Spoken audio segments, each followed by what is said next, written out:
Hey everybody, Jem Schofield here, and I am with Ryan Connolly Yes. in the middle of nowhere. In the middle of nowhere, Texas. Freezing cold. In the middle of nowhere, Texas, freezing cold. We are basically on your set Yep. for the next few days, and you are doing what? We are making a new short film for Film Riot. I mean, we're calling it a short film, but it's kind of we do different levels of things. We do sketches for Film Riot on a weekly basis, which are these quick one-off things where we shoot it in about an hour, maybe 2 hours, and the whole purpose is just to get this one technique that we then teach on the show. So there's not a lot of craft or a lot of time spent to make it look good, getting great performances, really thinking out visually how we want to tell a story or story for that matter. So this is a step up from that. Not really what we would consider a full-on short film, but somewhere in between, where we're really spending a lot of time on craft, on telling some sort of story, a character, so we can then release that, and then the main idea being that we have a ton of Film Riot episodes that follow that will dive more into those things that we can't show just by doing those quick one-off sketches. Are you thinking about the educational side as well before you actually shoot it and what the segments are going to be? Yeah. We create a whole BTS shot list. As much as we have a shot list for the film, we have a shot list for, what we want for the behind the scenes stuff, so we can then start turning those into episodes. So we're thinking about cinematography, we're thinking about directing, we're thinking about the makeup, especially with this one. Right. The visual effects. So our BTS guy has, a whole list of making sure he asks these questions so we can then turn those into the episodes that I know we're going to do. In the future, we'll do even more opens and closes on set. Right now, we're still moving too quickly. We need to be in and out.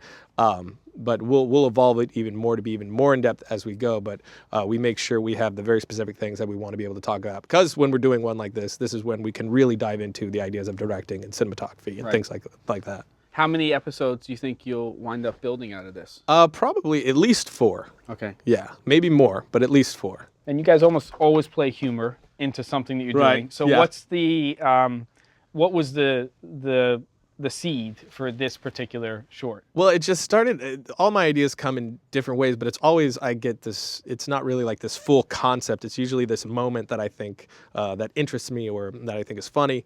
For this one, it was just this idea of a guy, an abduction that doesn't go well. What would that be like? Usually you get like sci-fi. Alien abduction. You mean. Right, an alien abduction that doesn't go well. Usually it's like it's sci-fi, it's horror, but what if they're trying to abduct this dude and it just does not go well? What if the hatch is too small and he just can't fit in?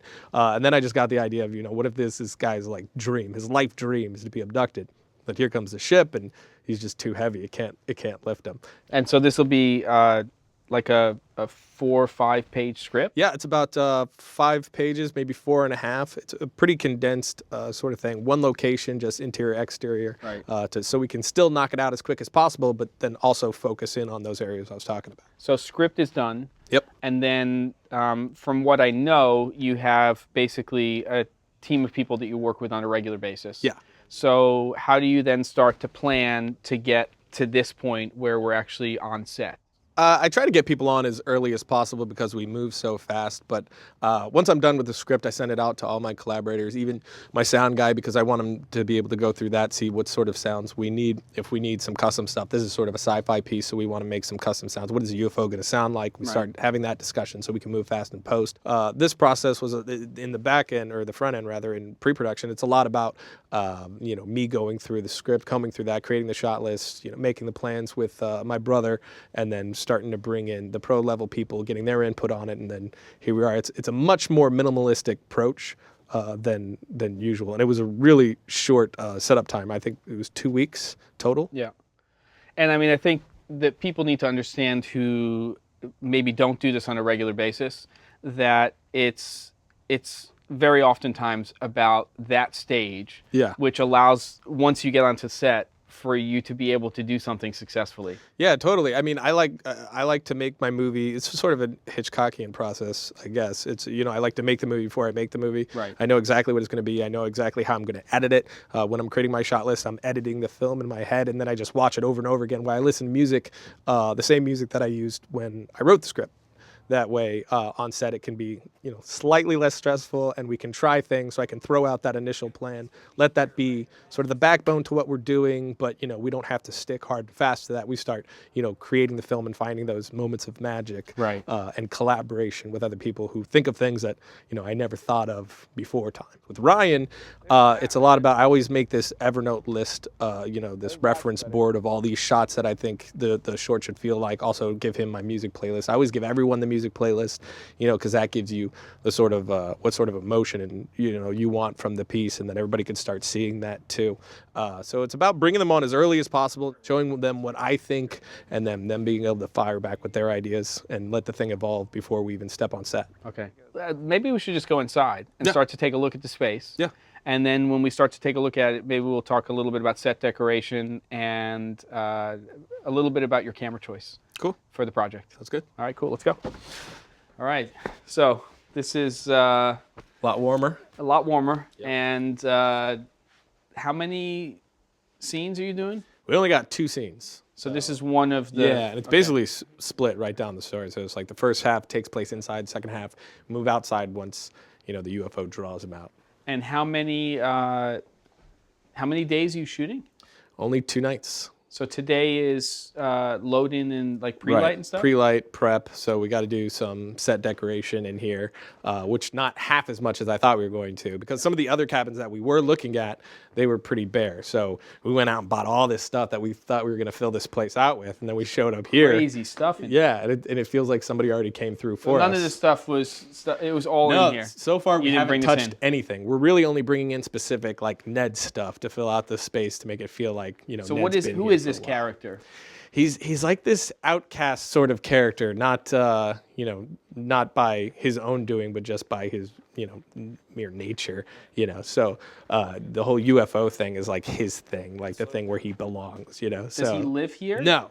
He's been here probably 2 months, right? He goes to all these different places that are reported to have all this interaction, with extraterrestrials or whatever. So he's been here for 2 months trying to make contact. So we'll have like this conspiracy board that he has up over here with all these things that he's discovered, and we'll build a shelf right here with. So you will actually put, okay. Yeah, with like all these things that he brings with him, like his Lucky Charms and whatnot. We'll probably deck out the refrigerator with some other like conspiracy theory UFO nonsense to make it feel like he's just been here for quite a bit, but he doesn't actually live here. He's just renting out space, hoping. Cool. All right. And so, I mean, I know we've talked about this a lot prior to actually coming down here to see what you're doing with the project. I guess if you don't mind, we'll talk a little bit about the C100 Mark II and some of your initial thoughts, and then how you guys are going to use it and stuff like that. Sure. I grabbed these sticks over here. I put them down. So, I'll take a look at it. You have the original C100. Yep. And right off the bat, what did you notice that you liked about the camera? I mean, obviously the changes in the buttons out here. Right. Pretty immediate, and it feels a lot better. Like everything felt a lot easier to get to. Felt a lot more logical. I love these buttons that are, they're off a little bit, so it's easy to, without looking at it, know what I'm going for. Yeah. But some of the things that are biggest for me is the fact that there's a mic on the camera now. Yeah. So when you're flying this camera or whatever you're doing with it, and you got to take this piece off, I'm still getting scratch audio. Right. So I'm not right over going here, MOS. you can get that. Yep. Yeah, which is huge for me. And then obviously the viewfinder. I can use this now, and I love this now. Are you saying you couldn't use it before? I'm not saying I couldn't. I'm just saying now. It's much improved. Yeah, much improved. So, outside during the day, I'm seeing what I'm actually getting. Yeah. You've shot with the C300 on projects, right? I have not used the C300. Oh, you haven't? No. Okay, so it's basically the viewfinder Same. from the C300 in terms of image quality. So it's it's so much great. different. Yeah. I'm able to set off of it, and I can trust it. It's great. Yeah. Back here, this is, I think, my number one. It's just the fact that you have the toggle and menu controls on here, so when I take the grip off, I'm still able to control the camera the way I want to control the camera. You're flying it, and you're having to try to worry about keeping this on there, especially if you're going Steadicam. Without a vest, and you have this thing on there too, such a nightmare to balance. Yeah. So now you can take this off and do that. That's pretty huge for me. Yeah. I don't know. I just think that's super smart, even though it's small. It's not sucking up. So you're talking about where power. So there's a dedicated button to turn off Shut this that off. viewfinder. I'm not sucking up power that I don't need to be using. Yep. Love that. So it's all these really basic functional things that are really huge for me, which they seem like small things, and you just tell somebody something, then Yeah. they're like, okay, there's a mic on the camera. But when you use the original C100 and then you go to this one, those small things have been doing massive things. It's just, I feel like all my small gripes that I had with because I love my C100. Me too. But all the small gripes that I had with it, feel like they've been corrected with this one. So any other things about sort of the layout or other things that you really love about the camera system? And I agree with you. I mean, the built-in microphone, it seems so small, but to have it for scratch audio and stuff, and we'll talk about that a little later. If I'm not going in cam, I don't really want this up here. Right. You know, I want to stay as slimmed down as possible. So that one and man, the joystick, those are the two that really had me singing, and of course the viewfinder as well. And I know you guys are going to be doing some Movi stuff later on, so I would imagine being able to do that, get to your menus and everything. We'll talk about that. That's the thing, just the way that the other LED worked with how, you're just here and you're stuck with just here with that. I'm always, with Film Riot, it's a lot handheld because we got to move very fast, which I just keep saying, but it's true. Being able to have like that full articulation to wherever I'm going, I'm going to be able to see what I'm doing. You're not doing this whole number where you're holding it up and you're hoping you're seeing what you're saying. But yeah, just having that to be able, you're over here for an assist, but being able to, when I'm doing handheld, move it wherever I need to move it is another big one. Cool. Okay, good. So this is going to be the camera for the shoot. Yep. You've got your space, and I think that we'll probably wind up in another video talking a little bit more about cinematography and the choices you're going to be making in terms of visual effects. All right, cool. Thanks, Ryan. Yep. Cool.